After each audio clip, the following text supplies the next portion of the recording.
Muy buenos días, amados hermanos. Hoy damos continuidad al tema hacia la madurez en Cristo. Es un tema fundamental en el desarrollo del discipulado. Hemos dicho varias cosas importantes que conviene repasar, como ya es costumbre. Repasamos para situarnos en contexto hacia la madurez en Cristo.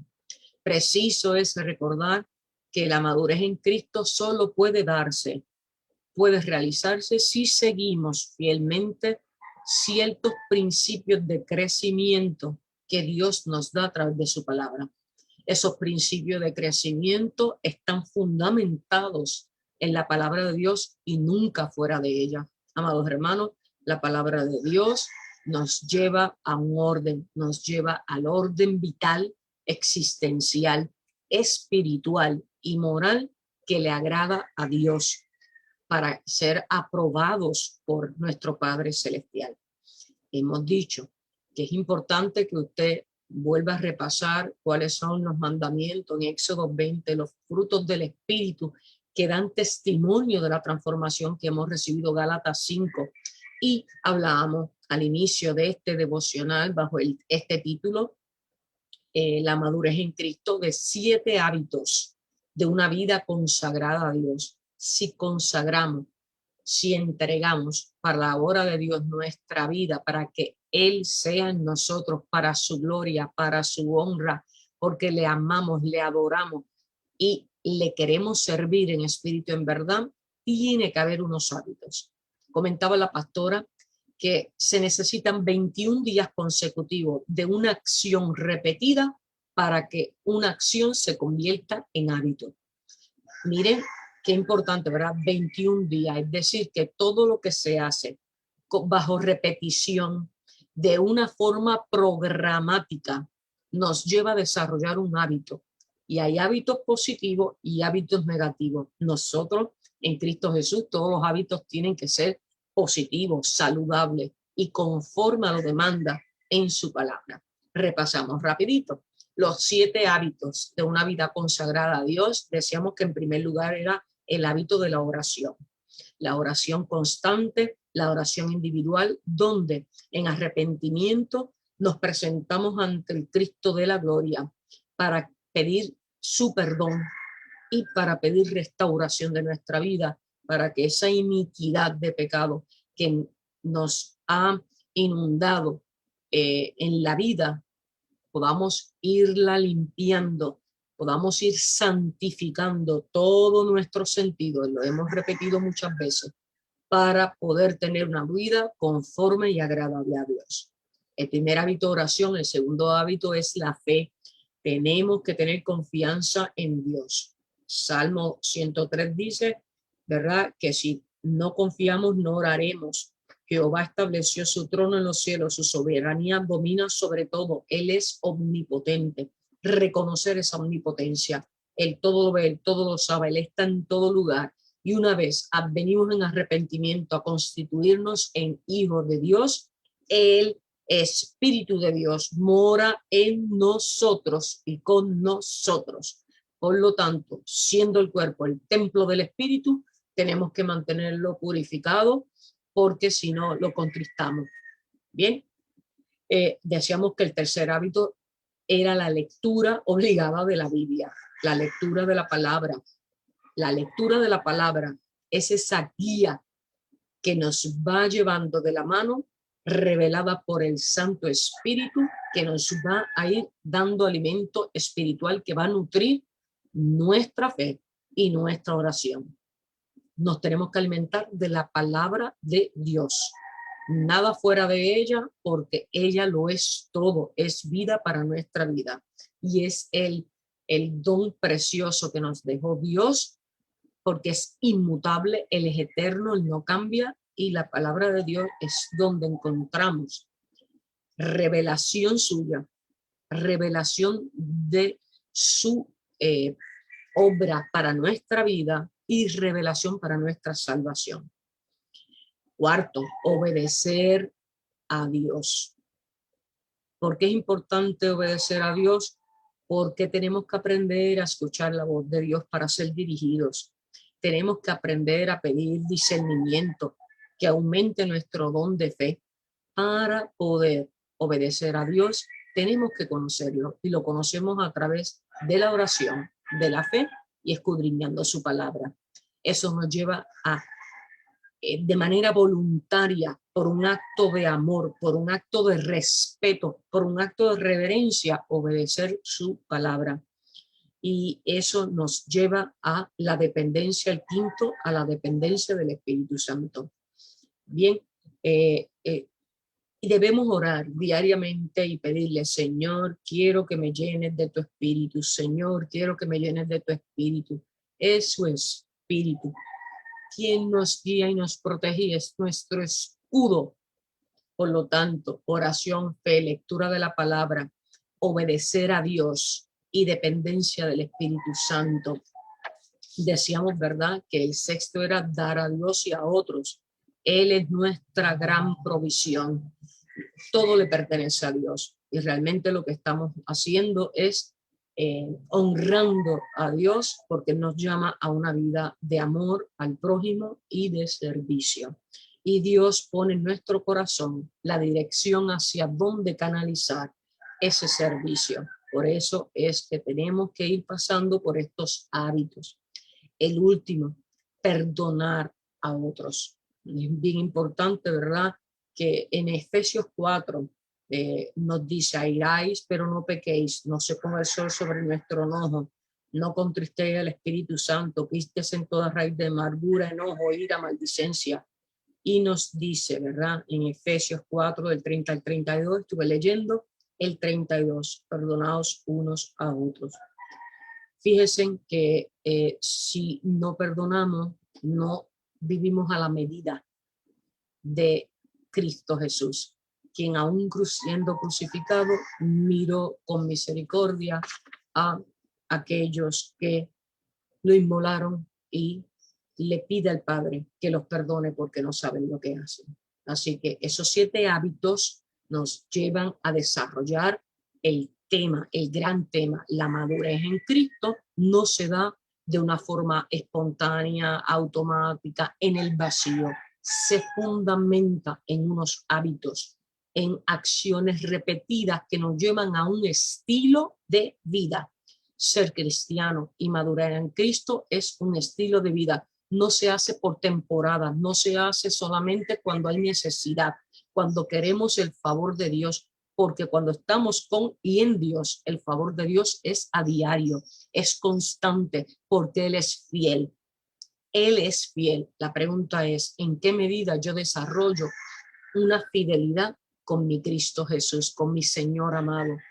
Bien, oración, fe, lectura y meditación de la palabra, obedecer a Dios, dependencia del Espíritu Santo, dar a Dios y a otros y perdonarnos. Amén. Es bien importante también, ¿verdad?, esa base bíblica donde desarrollamos esta clase de discipulado en el tema de hacia la madurez en Cristo, Efesios 4:25. Y renovaos en el espíritu de nuestra mente y vestido del nuevo hombre, creado según Dios en la justicia y en la santidad de la verdad.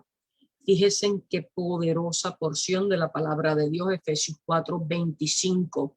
Renovaos. Cuando uno se renueva, uno saca todo aquello que no sirve, que ya no está en la medida, que nos recuerda a algo viejo, algo que ya no es, algo que está caduco, obsoleto, que no tiene poder sobre nosotros. Y en el Espíritu de Dios, nosotros podemos ser transformados en el campo de batalla, que es la mente, amados hermanos. Y nos vestimos de manera simbólica con un nuevo ser, dignificando a aquel que tiene toda la gloria y todo el poder, que es nuestro Padre Celestial. Y nos dice, creado según Dios. Por lo tanto, si somos imagen de Dios, tenemos que también renovar nuestra visión, ya no pensar en la carne, sino en el Espíritu, porque Dios nos lleva a la justicia y a la santidad de la verdad.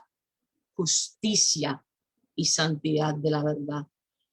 Son promesas en su palabra, son verdades bíblicas que todos los que estamos en el caminar de Cristo podemos dar testimonio poderoso de ello. Hay unas señales, habíamos dicho en la clase próximo pasada, que había unas señales de madurez cristiana. Eran 4, ¿verdad? Había resumido 4 básicas, fundamentales, que nos ayudan y nos ponen en evidencia una invitación a una autoevaluación. Vemos las pruebas como un entrenamiento. Las pruebas que recibimos en la vida es un intensive training, un entrenamiento intensivo para probarnos en la fe, para ver si esos hábitos que les hablé primero están siendo desarrollados y están bien sólidos y fundamentados y no hay viento huracanado que tumbe el tronco, porque nuestro tronco, nuestra dependencia, nuestro anclaje está en Dios. Bien, y podemos ser movidos porque respondemos también, ¿verdad? Una naturaleza carnal. No obstante, nuestra fe es inquebrantable en aquel que es la victoria, que es Cristo Jesús. Hablábamos también que una de las señales de la madurez, ya dijimos que el entrenamiento, las pruebas para nosotros son entrenamiento para pasar pruebas y reclamar la victoria conforme al favor y gracia de Cristo Jesús en nuestra vida. La segunda es tener una vida de oración, ser constante en la oración. Hay diferentes tipos de oraciones, amados hermanos. No siempre podemos estar orando para pedir, porque ahí estamos siendo inmaduros. Se ora para adorar a Dios, para darle loor, toda la alabanza, para gratitud. Oramos por peticiones, porque en la carne y en el espíritu tenemos necesidades. Oramos por intercesión, por otros hermanos, animados unos a otros en la fe. Y eso tiene que ver también con una parte esencial de intercesión. Oramos también por diferentes y específicas peticiones, sea por la comunidad, por la familia, por liberación, por enfermos, por sanidad. Es decir, que cada momento, cada acción de nuestra vida nos lleva a una oración específica. Por la mañana, lo primero que debemos hacer es orar por gratitud, porque nos levantamos con vida. Ponernos ante la presencia para ser purificados. Pedir cuando pidamos dones del Espíritu, discernimiento.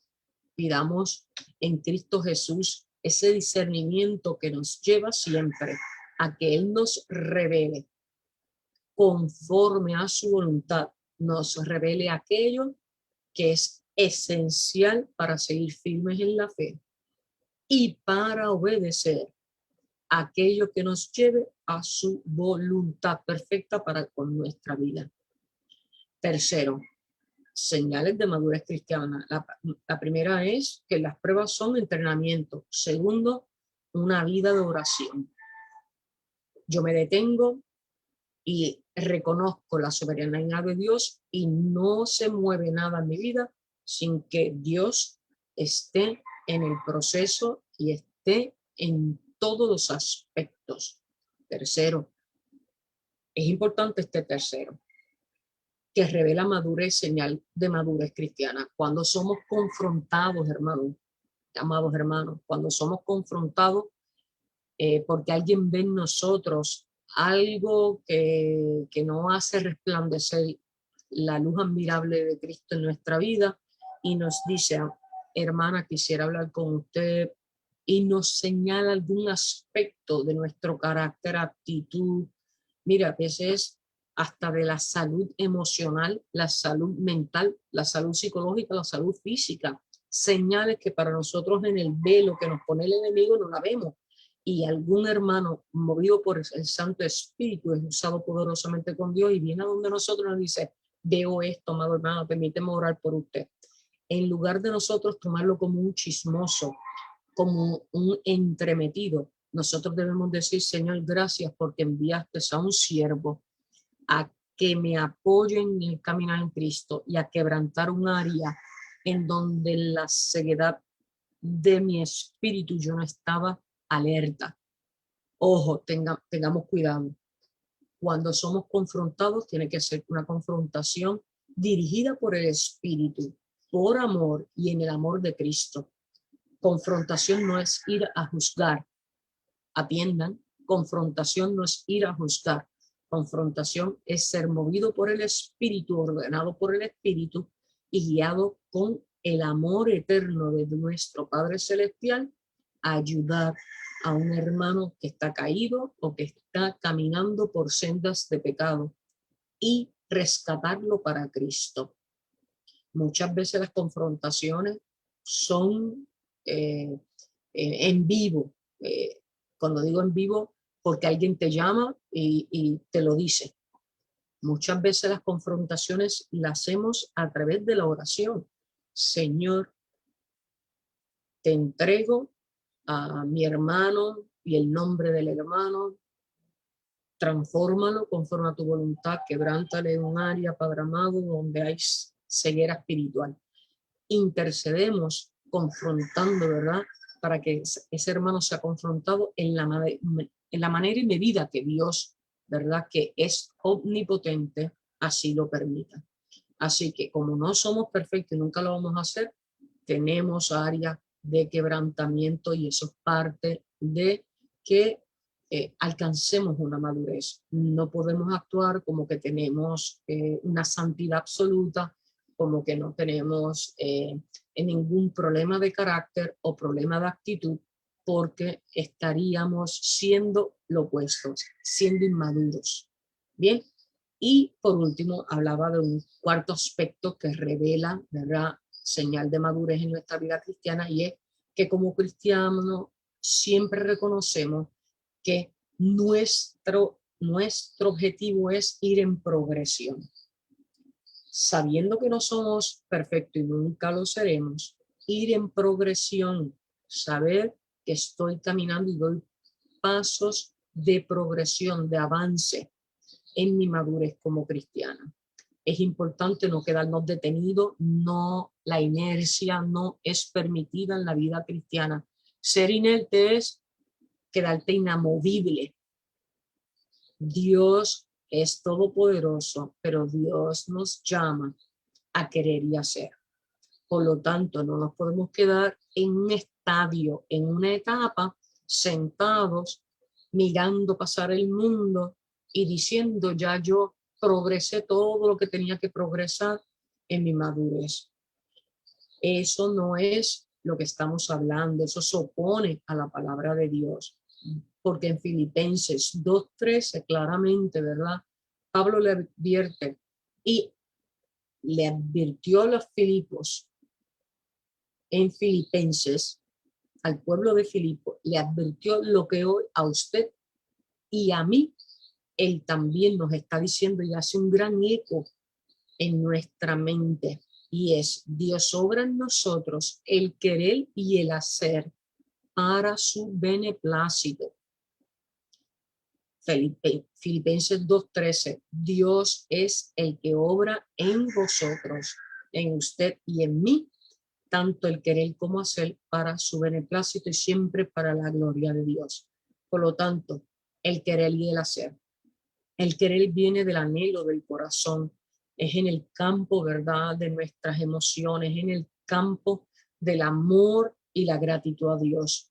El hacer es esa fe puesta en obras, no para gloriarnos, sino para darle gloria al que es el Señor de señores, el Rey de reyes, nuestro amado Padre Celestial. Bien, he repasado nuevamente estos aspectos que me parecen fundamentales, que nos ayudan, que nos llevan de la mano, y en la repetición nos vamos aprendiendo de memoria para poderlo ya tener grabado en la mente y operar, caminar, actuar de acuerdo a unos principios saludables que nos ayudan a llegar al Padre Celestial, obedecer sus estatutos, vivir una vida santificada. Bien, en la clase pasada habíamos hecho una pausa, ¿verdad? Cuando decíamos que si nos sometemos al Espíritu, someter es entregar nuestra voluntad. Entregar nuestra voluntad. Si nos sometemos al Espíritu, hay una renuncia del ego, hay una renuncia de la carne, hay una renuncia del plano carnal. Someternos al Espíritu implica que va a haber una manifestación del Espíritu. Hemos sido bien insistentes en que cuando hay transformación, hay unos frutos del Espíritu que van a ser evidentes. Y vamos a Gálatas 5, versículos 22 al 23. Gálatas 5, versículos 22 al 23. Y leemos el nombre del Dios Padre, Hijo y Espíritu Santo. Mas el fruto del Espíritu es amor, gozo y paz. Amor, gozo y paz. Ese fruto se da en cuanto a nuestra relación con Dios. Siempre que tenemos una relación constante, una relación sincera, una relación diaria, una relación de entrega, vamos a tener, amados hermanos, amor, gozo y paz con nuestra relación hacia Dios. Amor, gozo y paz. Usted lo tiene que repetir: Señor, en ti es que he encontrado el amor y el gozo y la paz que necesitaba mi vida. Tú eres el amor, el gozo y la paz de mi salvación. Bien, luego hay tres que son con relación a nuestro prójimo. Y es que vivir en el Espíritu nos lleva a tener paciencia, benignidad y bondad hacia nuestro prójimo. Paciencia, benignidad y bondad hacia nuestro prójimo. Porque ya no vivo yo, mas vive Cristo en mí, que he sido transformada. Y Él nos llama a una comisión que es amar a mi prójimo como a mí mismo.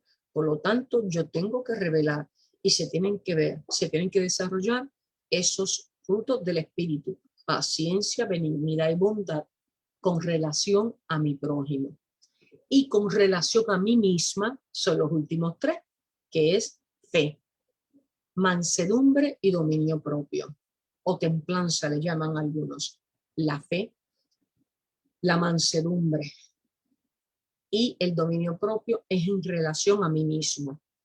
Yo he dominado mi carne y ahora vivo por fe. No vive en mí ese control de que yo estoy en control, que yo me salvo a mí misma, que yo soy autosuficiente, que yo tengo el síndrome de los superhéroes. Eso no existe en la mente de un cristiano. Yo vivo por fe porque el que me fortalece es más grande que yo, es más grande que el mundo, venció el mundo y es más grande que todos los problemas. Y es Cristo Jesús, que por sus méritos hemos alcanzado la dádiva de la salvación. Por lo tanto, la fe, la mansedumbre y ese dominio propio, la templanza, la logro en relación de mi vida entregada en espíritu al Dios vivo. La logro porque es un fruto del Espíritu y yo vivo en fe, en templanza, y le he entregado el dominio de mi vida a Dios y tengo dominio propio porque es Él quien dirige mi vida, el que está en control. Por lo tanto, me refrena los impulsos de la carne y me hace vivir una vida en balance, una vida de protección. Porque el que no tiene dominio propio, pues manifiesta todo lo contrario: ira, enojo, manifiesta posesiones demoníacas que lo pueden llevar a convertirse en asesino, homicida, suicida. Bien, tenemos que tener cuidado. El campo de batalla siempre en la mente, y la mente domina todos nuestros sentidos. Oremos por santificación de nuestra vida, de nuestros sentidos todos, y oremos porque los frutos o el fruto del Espíritu, algunos le llaman el fruto en singular, otros le llaman los frutos del Espíritu. Lo importante, eso no, si es él o si son los, aquí lo importante es que es verdad bíblica, es palabra de Dios, es palabra de vida y que la tenemos que pedir en oración. Señor, derrama el fruto del Espíritu en mi vida para que la transformación yo la vea para que la transformación la vean los demás, para que yo sea un ejemplo vivo de tu obra en mi vida y yo pueda servirte en espíritu y en verdad, dándote gracias por amor, porque tú eres el amor. Bien, ¿qué relación tenemos, verdad, entre vivir en el espíritu y renunciar a la carne? Fíjense, la palabra dice, digo pues, andar en el espíritu y no satisfagáis los deseos de la carne. Si le damos primacía, si le damos poder, si le damos prioridad a nuestra naturaleza carnal, eso nos conduce a vida de pecado en muchas ocasiones. Pero también la palabra nos recuerda que los que son de Cristo han crucificado la carne con sus pasiones y deseos.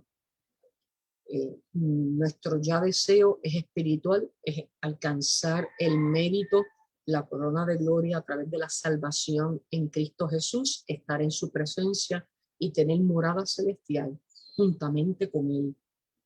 Entonces, fíjense cómo cambia la visión, cómo cambia nuestra naturaleza.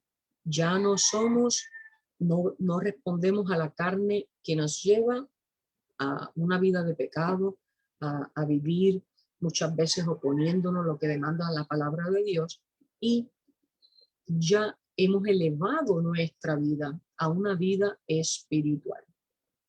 Hoy es bien hermoso. Hoy les tengo una parte que mientras la repasaba ayer ministró mucho a mi vida y la voy a compartir en breve con ustedes, amados hermanos. En 2 de Corintios 3:18, 2 de Corintios 3:18, nos revela un aspecto bien importante en la transformación de nuestro carácter. 2 de Corintios 3:18. Y leemos en el nombre de Dios Padre, Hijo y Espíritu Santo. Pero nosotros todos, con el rostro descubierto, contemplando como en un espejo la gloria del Señor, estamos siendo transformados en la misma imagen de gloria en gloria, como por el Espíritu del Señor. Habla sobre cómo se da la transformación real de nuestro carácter a través del Espíritu de Dios. Cuando yo leía, ¿verdad?, esa porción bíblica, yo dije, tengo que leerle todo el capítulo a mis amados hermanos que nos están viendo y escuchando en el día de hoy. En 2 de Corintios, los que tengan la Biblia en la mano, 2 de Corintios capítulo 3. Preciso es leer todo este capítulo, que son 18 versículos nada más, porque está consignado, este capítulo está dirigido a través de un título que nos lleva a una madurez y una plenitud en Cristo Jesús. Y el título es Ministros del Nuevo Pacto.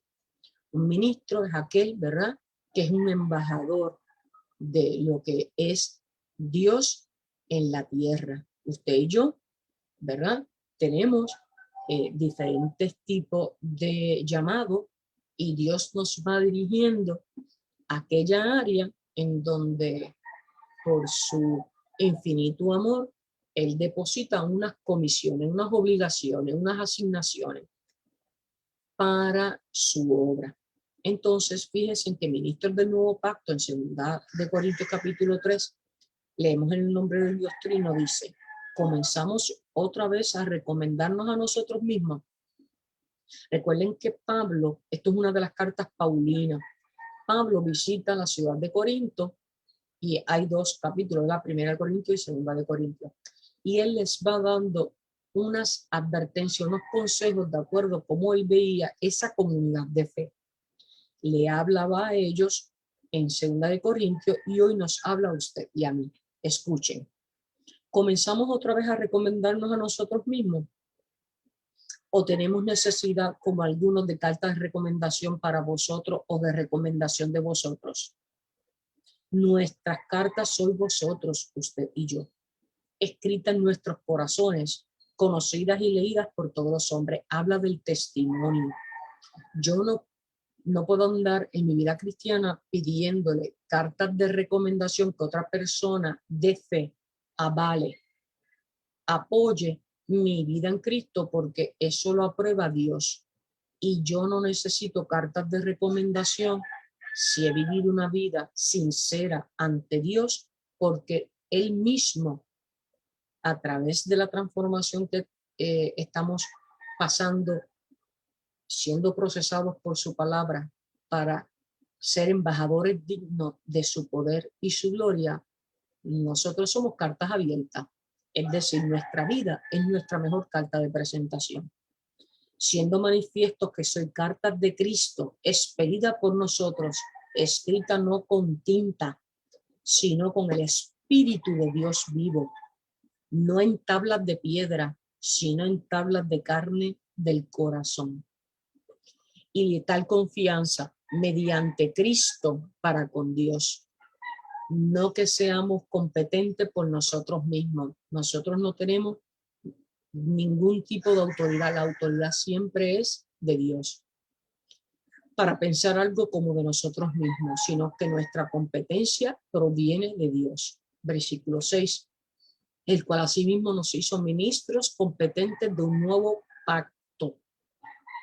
No de la letra, sino del espíritu, el pacto en el espíritu. Porque la letra mata, mas el espíritu vivifica. Y si el ministro de muerte grabado con letras en piedra fue con gloria, tanto que los hijos de Israel no pudieron fijar la vista en el rostro de Moisés a causa de la gloria de su rostro, la cual había de perecer.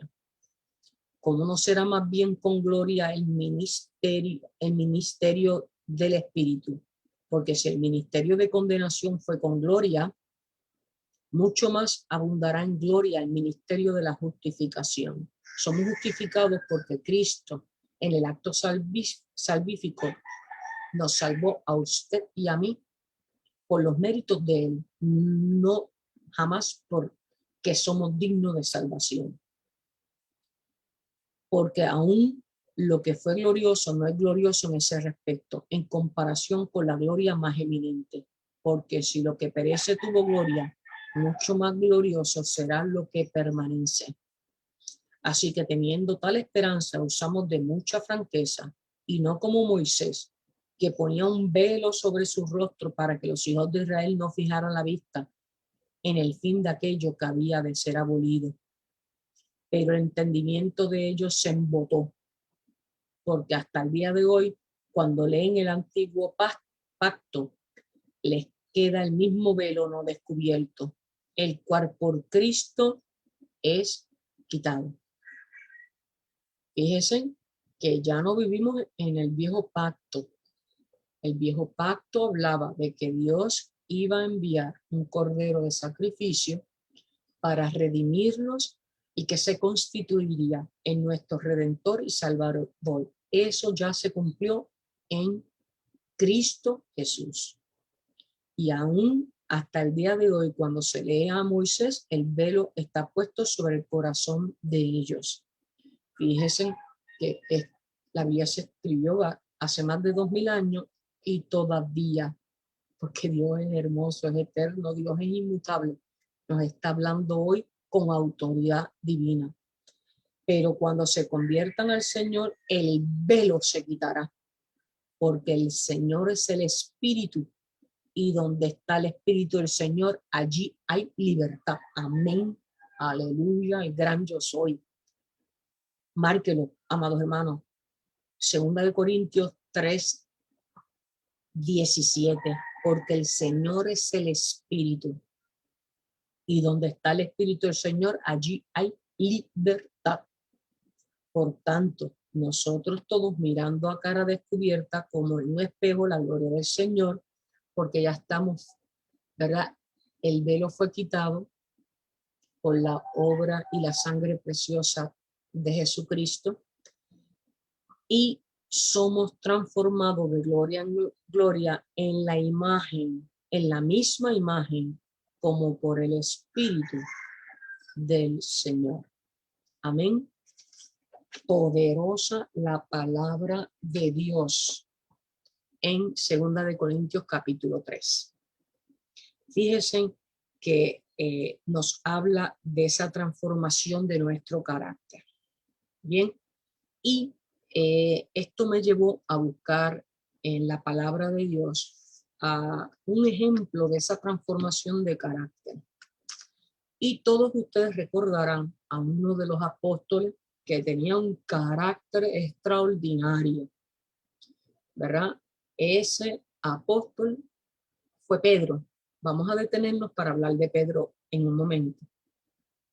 Fíjense que el milagro más grande que Pedro experimentó sucedió aquella noche cuando salió de su barco en medio de una tormenta por la palabra de Jesús. Jesús caminaba sobre las aguas y Pedro, cuando vio a Jesús, se hizo como Jesús y caminó entre las aguas. Él mantuvo un enfoque en Jesús y fue transformado, ¿verdad? Haciendo algo sobrenatural.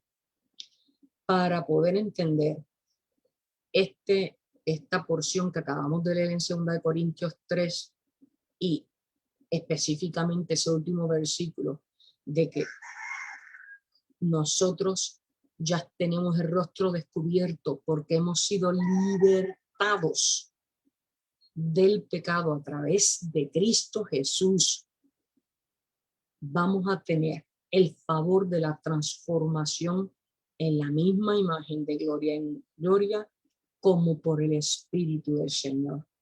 Porque en usted y en mí habita Dios mismo a través de su Santo Espíritu. Bien, ¿quién fue Pedro?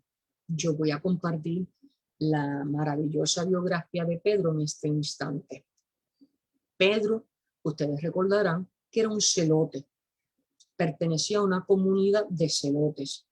¿Quiénes eran este grupo? Los celotes. La misma palabra lo dice. Los celotes, con Z, eran un grupo muy celoso de judíos que esperaban un Mesías político y eran muy celosos de la ley judaica, ¿verdad? Podríamos decir que era una especie de grupo que se le había ministrado la palabra de Dios conforme a la ley mosaica, la ley judaica, y ellos esperaban con mucho celo a ese Mesías político que habría de libertar al pueblo de Israel.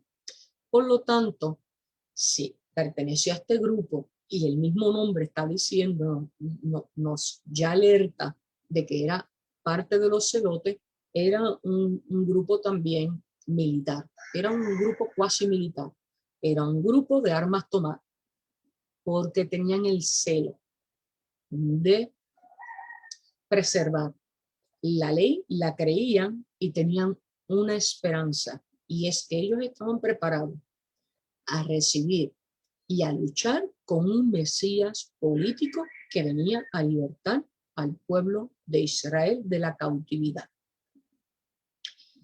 Pedro era uno de los 3 mejores amigos de Jesús. Voy ahora a leer, ¿verdad?, íntegramente de este libro que hace muchos años yo lo tengo, quién es quién y dónde, ¿verdad? ¿Quién es quién y dónde es dónde en la Biblia? Y aquí nos habla de todos los personajes de la Biblia, de todos estos grandes hombres de la fe. Y voy a leer tal cual está, ¿verdad? Para efectos de no perder el tiempo y de que ustedes puedan recibir esta información poderosa. Estamos hablando de la transformación en el carácter. Si no hay transformación en carácter, no hay madurez cristiana. Y hemos seleccionado a Pedro porque él tuvo una transformación extraordinaria en su carácter. Pedro, uno de los 3 mejores amigos de Jesús, era el pescador que descendió de un barco que estaba en el agua para hablar con él. Y fue el discípulo, escuchen esto, amados hermanos, que le cortó la oreja a un funcionario durante el arresto de Jesús en el jardín de Getsemaní. Imagínense el carácter de este celote, que cuando van a apresar a Jesús desvainó su espada y le cortó la oreja a aquel que venía a apresar a Jesús. Sin embargo, también tenemos que decir que fue el primero de los 12 en declarar que Jesús era divino. Es uno de los primeros en declarar la divinidad de Jesús. No obstante, Pedro es especialmente conocido no por su devoción hacia Jesús, sino por todo lo contrario. Escuchen esto, amados hermanos. Mientras Jesús estaba en un juicio por blasfemia, Pedro esperó afuera y negó conocerlo, se desvinculó. Dijo, yo no sé si Jesús va a salir vivo o muerto. Si a mí me preguntan, yo no lo conozco. ¿Cuántas veces usted y yo quizás hemos estado ante el umbral del lugar de testificar de Cristo? Si vemos que corre en peligro nuestra vida, quizás no de una forma tan exagerada como en este caso, pero tal vez corre en peligro la reputación o que queremos quedar mal con alguien, negamos a Jesús o nos ponemos tímidos y callamos. Porque recuerden que aquí en esta época podía representar la muerte para Pedro. Quizás esa es la razón por la cual cuando fue el turno de Pedro de morir, unos 30 años después de la crucifixión de Jesús, la tradición quiere decir que no tenemos una certeza absoluta, nos dice que no se sentía digno de morir como Jesús y pidió ser crucificado cabeza abajo. Porque dijo, yo no puedo morir como mi Redentor, no soy digno. Vamos a ver el cambio de profesión de Pedro. Pedro era un pescador comerciante nacido en la aldea pesquera de Saida, sobre la costa norte de un gran lago llamado el Mar de Galilea. Su nombre era Simón. Cuando hablamos de Simón Pedro, ¿verdad? Unimos los dos nombres. Simón era el nombre antes de Cristo, antes de él ser llamado como un discípulo, y Simón es transformado a Pedro, que en el lenguaje, ¿verdad? Griego, Pedro significa roca. Su nombre era Simón, hijo de Jonás, pero Jesús le cambió el nombre diciendo, ahora te digo que tú eres Pedro, y sobre esta roca edificaré mi iglesia. Piensen que fue un llamado específico, contundente. Eso lo vemos en Mateo 16, 18. Mateo 16, 18. De adulto, Pedro vivía en la aldea vecina de Capernaum, donde él y su hermano Andrés trabajaban con sus compañeros Santiago y Juan, hijos de Zebedeo. Los cuatro, miren qué hermoso, Pedro, su hermano Andrés y sus amigos, que eran Santiago y Juan, fueron 4 de los discípulos que escogió Jesús. Y lo que quizá explica por qué Jesús eligió Capernaum como la sede de su ministerio. La sede de su ministerio porque 4 de sus discípulos provenían de ese puerto marítimo. Un día, mientras Jesús estaba enseñando en el lugar de la zona, vio un barco vacío y le pidió al dueño que lo alejara un poco de la costa para poder hablarle a la multitud. Pedro era el dueño y accedió. Luego de que Jesús terminó de hablar, le dijo a Pedro que se alejara un poquito más y que lanzara su red al agua. Pedro respondió, hemos trabajado mucho durante toda la noche y no hemos pescado nada, pero si tú lo dices, echaré las redes nuevamente. Estamos hablando verdad bíblica que la podemos confirmar en Lucas capítulo 5. Al él seguir el mandato específico de Jesús que le dijo, echa la red al mar, la red se llenó y comenzó a rascarse. Así que Pedro llamó con un grito a sus compañeros que estaban en la costa para que saltaran al otro barco y remaran mar adentro. Con los peces ya en su poder, Pedro le pidió a Jesús que se fuera y dijo, soy demasiado pecador para estar cerca de ti. Nuevamente, esto no es biografía, esto es verdad bíblica. Vaya a Lucas 5. Él dice, soy demasiado pecador para estar cerca de ti. Jesús le respondió, no tengas miedo, de ahora en adelante pescarás personas. Lucas 5, versículos del 8 al 10. En Lucas 5 tenemos esa transformación de Pedro. De ahora en adelante pescarás personas. Fíjese que cuando Dios llama es específico, sus órdenes son contundentes para que usted las entienda y las ejecute. Porque estamos sellados no con palabras, sino en el espíritu de la verdad. No bien desembarcaron, los pescadores dejaron sus barcos con los peces todavía aleteando y siguieron, en efecto, a Jesús. Pedro junto con Santiago y Juan se convirtieron en los 3 mejores amigos de Jesús. Miren qué palabra tan hermosa, los mejores amigos. Miren qué título, miren qué privilegio. Solo ellos fueron testigos de algunos de sus más grandes milagros, como la resurrección de una niña y la transfiguración, cuando Elías y Moisés aparecieron y el cuerpo de Jesús se iluminó con un brillo celestial. No pasó mucho tiempo, amados hermanos, de que Pedro siguiera como el líder y el vocero de los discípulos. Su nombre aparece primero en todas las listas de los apóstoles del Nuevo Testamento. Pedro demostró su liderazgo de la manera más notable durante una tormenta que hubo en el lago a las 3 de la mañana. Jesús había enviado a los discípulos a cruzar el lago. Y cuando quedaron atrapados en una tormenta en medio del mar en su embarcación, él caminó hacia ellos sobre el agua. Y los discípulos pensaron que era un fantasma. Pero Jesús le dijo que no tuvieran miedo. Señor, si realmente eres tú, ordéname que vaya hacia ti caminando sobre el agua. Fíjense que el carácter de Pedro era tremendo. Eso lo vemos en Mateo 14. En Mateo 14, en el Evangelio, vemos cuando Pedro camina sobre las aguas y Pedro comenzó a hundirse, sin embargo, cuando quitó la mirada de Jesús y Jesús salió a su encuentro y lo tomó de la mano y lo sacó. Pedro intentó al menos 2 veces evitar la crucifixión de Jesús. Lo amaba tanto, lo celaba tanto. Su primer intento ocurrió al poco tiempo de haber declarado que Jesús era el Mesías prometido, el Hijo de Dios viviente. Jesús comenzó a hablar explícitamente sobre su futura ejecución, sobre lo que hoy llamamos su destino profético, ya sin hablar con parábolas. Pedro, como la mayoría de los discípulos de su época, al parecer no podía concebir la idea. Pedro no podía entender ni aceptar que el Mesías muriera antes de que se restaurara la gloria de la que Israel supo gozar en los tiempos del rey David. Recuerden que esperaban los judíos, juntamente Pedro, siendo judío, que el Mesías fuera un líder político que libertara al pueblo de Israel y le devolviera las glorias pasadas. Dios nos libre, Señor, eso jamás te sucederá a ti. Él no lo concebía.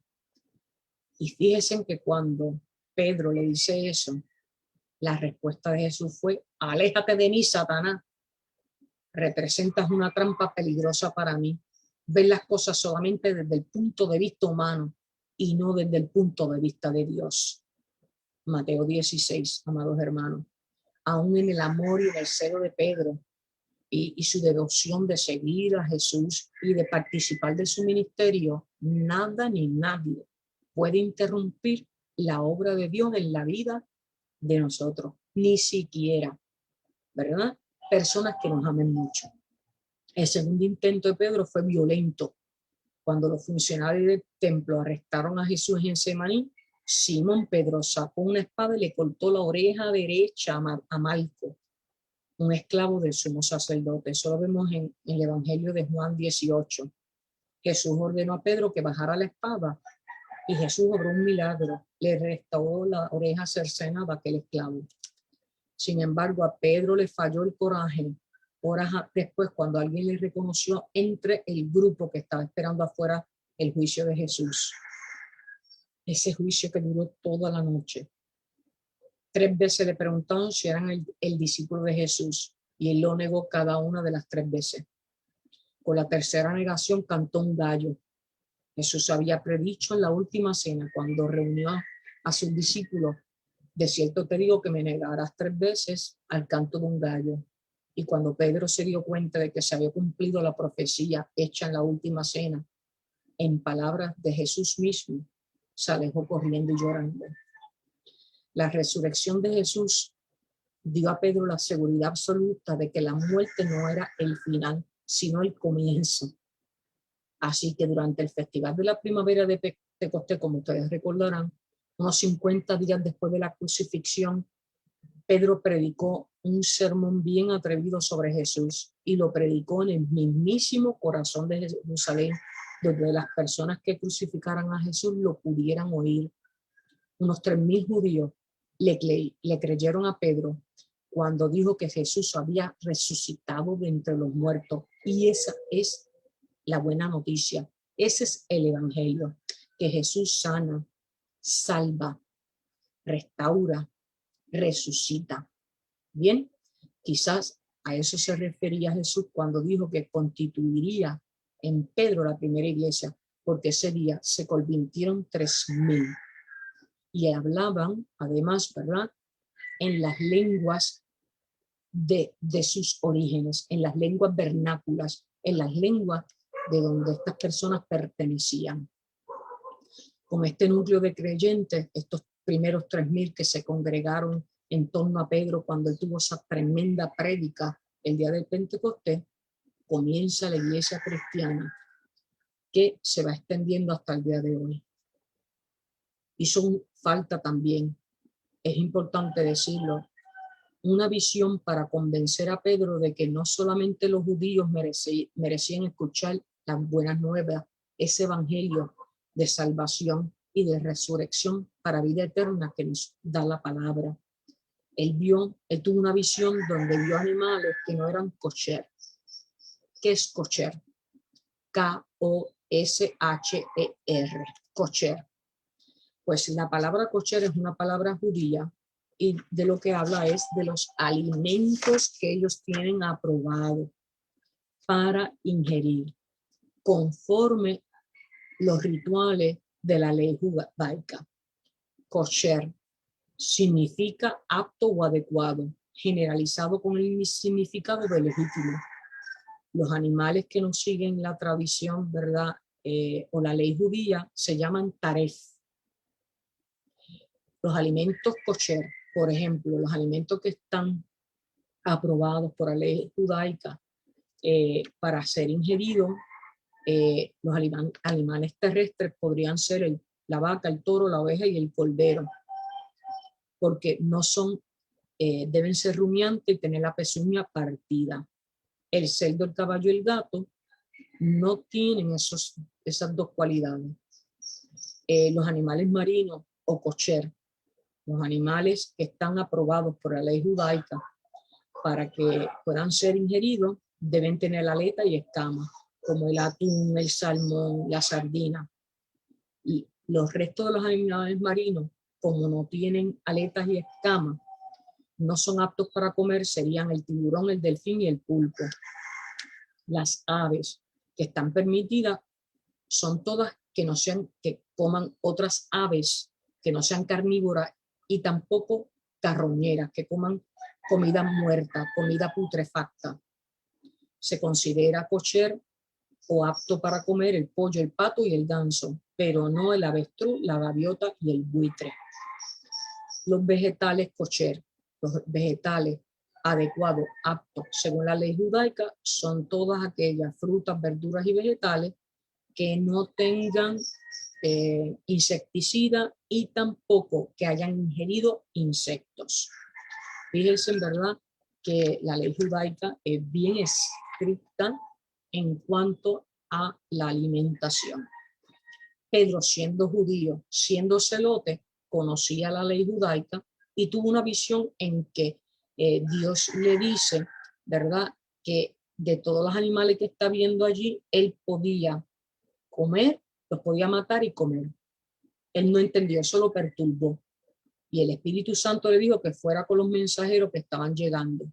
Pedro fue a la casa de un soldado romano llamado Cornelio, un gentil que estaba ritualmente sucio, como la comida, que ya le dije que no era kosher, porque los romanos no seguían esta tradición. Pedro, al estar hablando con Cornelio, tuvo la revelación de que Dios le estaba diciendo que al igual que la ley judaica era excluyente de ciertos alimentos, en esa visión donde todos los animales podían ser ingeridos, Pedro entendió que el evangelio era para todo el mundo, judíos y gentiles. Y Cornelio y su familia se sumaron a ese movimiento cristiano que fue la primera iglesia primitiva.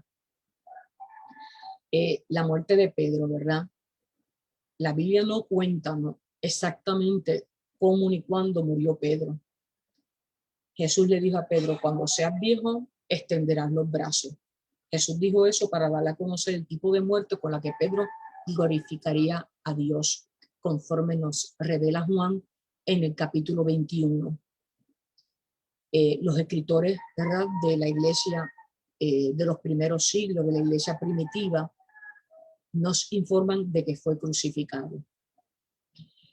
Algunos escritores, como Eusebio, dice que Pedro y Pablo murieron a mediados del siglo I, cerca del mismo tiempo en que los judíos mataron a Santiago, el hermano de Jesús. Es posible que un suceso clave en la historia haya motivado estas ejecuciones.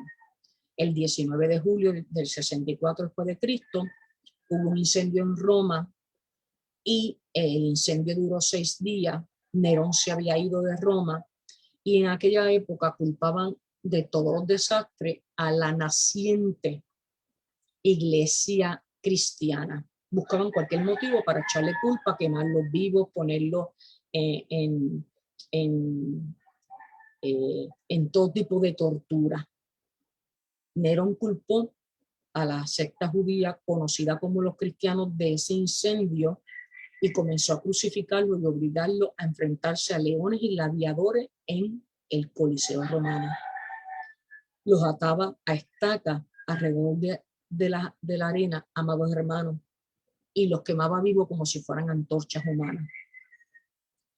Fíjense en que los arqueólogos encontraron un santuario de los primeros siglos en Foma, construido en la memoria de Pedro, y alegan ellos, ¿verdad?, que allí yace, bajo la iglesia de San Pedro, en la colina vaticana, la misma iglesia desde la cual el Papa se dirige a las grandes multitudes, que allí están los huesos de Pedro, a quien la Iglesia Católica reclama como su primer Papa. Bien, fíjense qué interesante la historia de Pedro, un hombre que tuvo que pasar por unas experiencias y aún en el amor hacia Jesús, en la obediencia, ¿verdad?, cuando lo llama a ser pescador de hombres, aun cuando en su corazón él sigue a Jesús, todavía en el proceso tenía que someterse a el Espíritu de Dios. Todo pasa, todos los procesos en nuestra vida, amados hermanos, pasan para darle honra y gloria a Dios y porque son parte de nuestro destino profético. No importa cuántas veces nosotros fallemos, Dios en su palabra dice que levantará el justo. Por lo tanto, esa es nuestra esperanza, que en la carne yo reconozco que puedo fallar, pero aún mis faltas son parte del plan de Dios para mi vida, porque en las pruebas yo me estoy entrenando para ser un soldado de la fe. Y mi fe y mi objetivo no se va a desviar, siempre es Cristo Jesús. Por lo tanto, tenemos que tener ese sentido, ¿verdad?, de conciencia, saber reconocer que la transformación es dolorosa, va a ser probada, vamos a tener batalla, se nos van a probar los frutos del Espíritu y nosotros, conscientes de ello, no debemos desfallecer ni escuchar la voz del enemigo que va a tratar de decir: no eres digno, mira cómo fallaste, tú no sirves, mira, Dios va a estar bien enojado contigo, ya te descalificó. No escuchemos la voz del enemigo de las almas que quiera arrebatarte tu unción, te quiera arrebatar la salvación. Nuestra lucha no es contra carne ni potes, es contra potestades. Por lo tanto, vivamos en el Espíritu, seamos santificados y tengamos la disciplina de reconocer qué responde a la carne y qué responde al Espíritu. Y que la carne siempre es una lucha de a constante, que nos puede hacer, ¿verdad?, fallar, pero para eso es la oración, para pedir perdón, arrepentirnos de corazón y poder mantenernos en el camino derecho, que es el que nos lleva a la salvación de nuestra alma. La mejor manera de cambiar nuestra vida es sometiéndonos a la voluntad de Dios y ocuparnos de nuestra salvación en Cristo Jesús con temor y temblor, porque para Él y solo por Él es toda la gloria, toda la honra y todo nuestra vida toda es para Él. A Él le pertenecemos y a Él le damos la honra, la gratitud y todo nuestro amor. Pausamos y retomamos con el favor de Dios el próximo lunes. Aleluya. Qué maravilloso. Gracias por la tarea que ha hecho, hermana. La verdad que ha sido impresionante. A mí me encanta, yo digo, siempre es necesario conocer la historia para poder entender estos procesos que usted y yo también los hemos pasado y lo va a pasar todo aquel que viene a Jesucristo por primera vez. Cuando si pudiéramos escribir nosotros esa historia de nosotros, pues diríamos cómo éramos. Yo siendo, imagínense, colérica sanguínea, me identifico mucho con Pedro, me identifico mucho con Pablo, de impulso rápido. Tuve que pasar esos procesos para que el Señor hoy me tenga calmada y no he perdido mi esencia, pero sí ha cambiado mi carácter en cómo se reacciona ante la circunstancia, ¿no? Pero le doy gracias a Dios porque ese carácter, esa esencia que me identifico con Pedro, me ha ayudado a definir y a determinarme servir a Jesucristo. Yo digo siempre, no matter what. No matter what, no importa lo que pase, cuando usted se determina, entonces puede ver la gloria de Dios en la vida de nosotros. Impresionante. Impresionante la historia. Gracias por regalarnos esa exquisitez de la palabra, de la historia, de poder. Está escrito en la historia, pero no es meramente una historia, es el reflejo en cada uno de nosotros. Amén. Hace eco en cada uno de nuestros corazones. Así que vamos a estar orando, hermana, si no es mucha molestia. Vamos a orar por Marina, que va a hacer su operación el día miércoles. La hermana Nancy, su embarazo, pues no ha estado muy bien, ha estado con vómitos, mareos. Sé que está conectada ahorita. Así que necesita nuestra oración también para que todo vaya desarrollándose, el bebé salga fuerte. Yo le dije, cuando dan problemas porque son tan buenos que van a ser, porque cuesta, lo bueno cuesta, dice, ¿no? Así es. Y también Katy pues estará en estos meses en espera de alumbramiento, y nuestra hermana Mayra que está en los procesos. Así que oremos y pongamos a todas estas mamás, futuras mamás y aquellas mamás que están esperando su bebé en estos tiempos, que el Señor tome cuidado de todo ello. Así que gracias y oramos, hermana Janet. Oramos.